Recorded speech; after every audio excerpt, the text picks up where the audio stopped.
ہم نے سوچا یہ تو تربیت تو کمزور لوگوں کا کام ہوتا ہے، لا حول ولا قوت. ہم کوئی کمزور ہیں جو ہماری تربیت ہوگی؟ ہم تو ازل دن سے پڑھ پختہ، جسے ہم پنجابی میں کہتے ہیں، ہمیں تو سب کچھ معلوم ہے، ہم کیا کریں گے جان کر.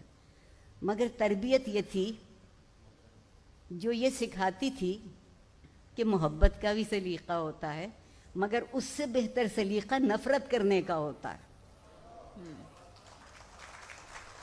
ہم محبت اب اس لیے نہیں کر پاتے کہ ہمیں نفرت کرنا نہیں آتی.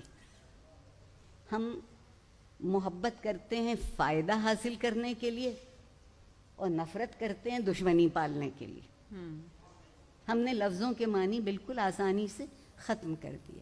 مجھے اتنا افسوس ہے، اور میں سمجھتی ہوں کہ تربیت کے بغیر کوئی معاشرہ چاہے کتنا امیر ہو جائے، اور ہماری امارت میں تو کوئی شک ہی نہیں رہا.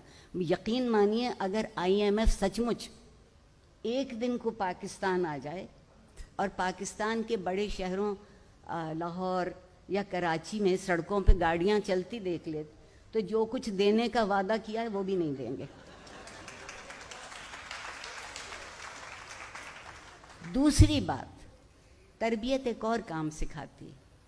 تربیت سکھاتی ہے کہ جتنا دامن ہے بس اسی میں زندہ رہنا سیکھو.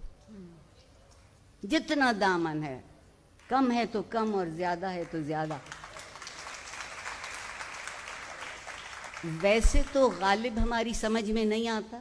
مجھ سے بہت سے لوگ کہتے ہیں doctor Arifa I love Ghalib, I love Ghalib, but what can I do? I don't know Urdu.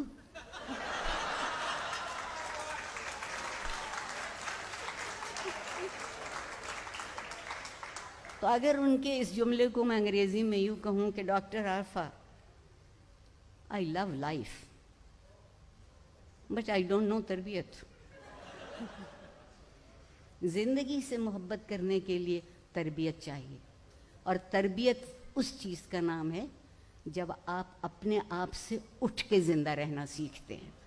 اگر آپ شرکت کرنا جانتے ہیں اور شریک کرنا جانتے ہیں.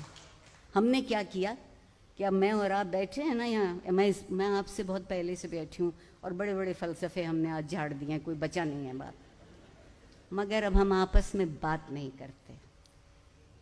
مکالمہ ختم ہو گیا ہمارے درمیان سے. کتنی باتیں تو مکالمے ہی میں طے ہو جاتی تھیں.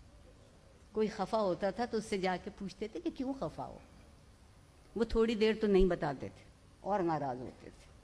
مگر آپ ان سے بہت رسان ٹھنڈے دل سے پوچھتے تھے کہ نہیں جی چاہتا ہے بتائیے ہم سے کیا غلطی ہوئی، آپ کیوں خفا ہیں. اور اگر آپ کو اپنی غلطی پتہ چل جاتی، درستی اسی دن شروع ہو جاتی ہے جس دن آپ اپنی غلطی کو تسلیم کر لیتے ہیں.